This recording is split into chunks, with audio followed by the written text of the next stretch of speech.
All right, so in today's video, we're going to talk about whatever you want to talk about. Tell me about a time. Let's just, can you think of a time in your life where you made a previous employment or someone where you either liked or disliked management or leadership? Yeah, I'm 60 years old. Pretty sure I ran a cop car. A couple of those either or, right? I met a lot of good guys in the business I was in, working on cars. I had Mr. Rich over there at Broadway Auto Top in Evanston. He was one of the best guys I ever worked for. And then another man named Mr. Robert Kincaid at the stereo shop.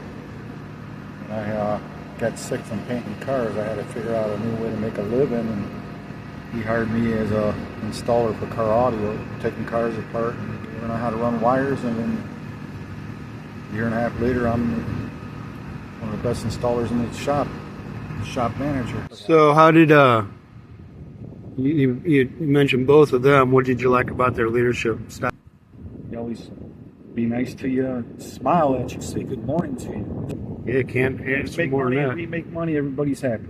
Absolutely. So now, in your experience in life, have you had a manager or leader that was just the opposite? Oh yeah. So without selling their names, but Let me see. I have people that know me up in Chicago. They've been, especially the Joliet area. Yeah. I had one guy.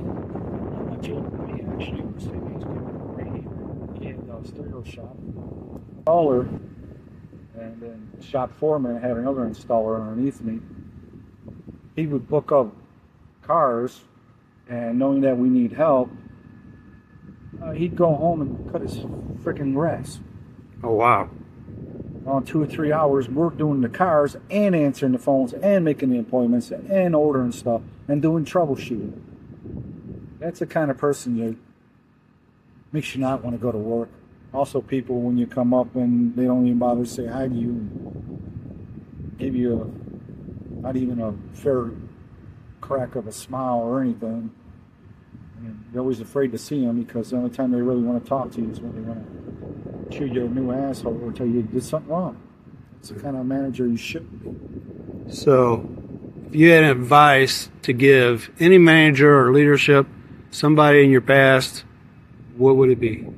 Well, what was that question? If you had any advice to give any individual in your past as leader or manager or boss that you wish they would do better or change, or how they could be better, what would it be?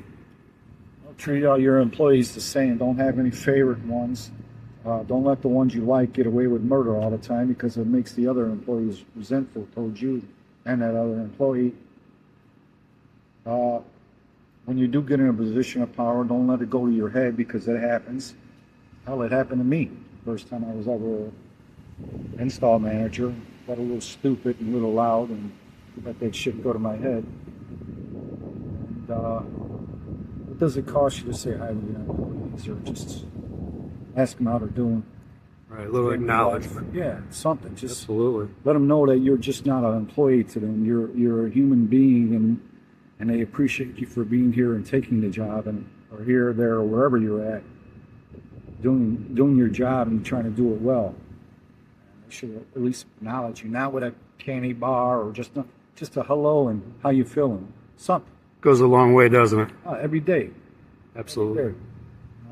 Every day it does, because you never know what you're going through in life.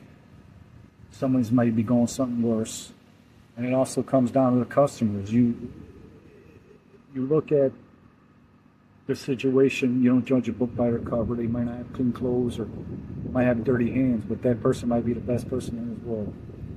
You got to treat them the same. Everybody the same. That's a fact. Respect goes a long way. Always. All right. So, anything else to say?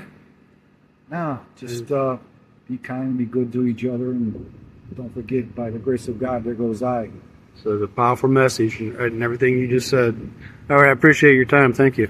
Welcome, sir. All right, you just heard him. And I want to slow this down, because what he said is the entire blueprint for leadership, empathy, and customer service in 2026. Two bosses, same job, two completely different experiences.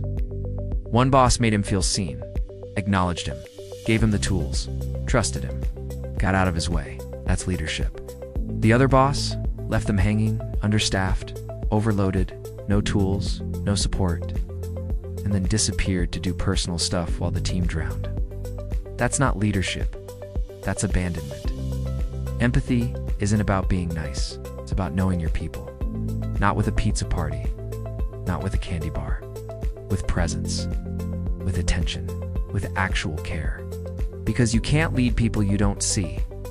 And you can't see people you don't slow down long enough to notice. Leadership is not complicated. Give people what they need. Show them you're with them, and then trust them to do the job.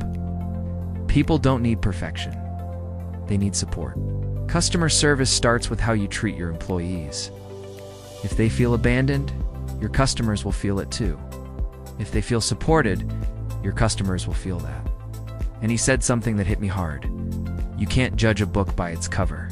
Everybody is going through something. Sometimes the difference between someone breaking and someone holding it together is a simple, "Hey man, how you doing?" A smile, a moment of acknowledgement, a second of humanity. So here's today's challenge. Be the leader who sees people. Be the coworker who checks in. Be the human who slows down long enough to care. Because the world doesn't need more bosses. It needs more people who actually give a damn. I'm Jim Rutherford. This is the Want To Project. And this is your Wednesday empathy class. Let me tell you something real about people, including you and me. We don't move because of logic. We move because of desire. We move toward what feels good. Get away from anything that feels like shame, failure, or not enoughness.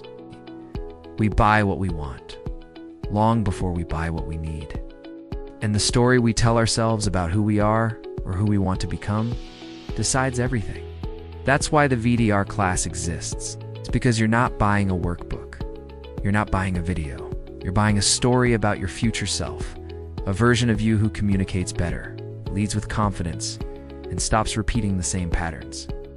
You're buying the feeling of finally understanding yourself, finally breaking the cycle, finally showing up with emotional intelligence, finally becoming the person you know you can be.